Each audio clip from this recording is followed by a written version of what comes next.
अस्सलाम वालेकुम, मैं हूँ रूस का पठान। यार हमारा जो कोयटे का स्टाइल का रोस्ट साइबेरिया में जो है वो तैयार हो चुका है, गर्म हो चुका है। पहले इरादा था कि गाड़ी में बैठ के खाऊंगा, लेकिन फिर इरादा जो है हमारा बदल गया। हमने कहा यार यहाँ से ही खाते हैं, गाड़ी में ना गन बंद हो जाए, गिर मिर जाएगा इधर उधर कपड़ों पे या गाड़ी में, फिर दाग वगैरह लग जाएगा। घी से भरा होता है रोस्ट, जिसने रोस्ट खाया उसको पता है। हमारे मुंह में बड़ा पानी आ रहा है। इसके साथ सैलड है, इसके साथ एक रायता भी होता है चटनी टाइप का, लेकिन वो नहीं है।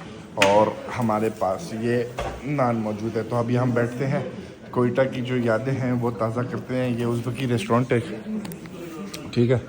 तो यहाँ पे सारे जो हैं बैठ के आके आराम से, अभी तो लंच टाइम गुजर गया, अभी कोई तकरीबन 3:30 बज रहे हैं। तो सब ने खाना वगैरह जो है वो खा लिया। हमने जो है सुबह से कुछ नहीं खाया, तो हमने कहा चलो यार यहाँ पे आके खा लेते हैं। जुम्मे को इस रेस्टोरेंट में बिल्कुल भी, कल जुम्मा इस रेस्टोरेंट में बिल्कुल भी जगह नहीं होती है।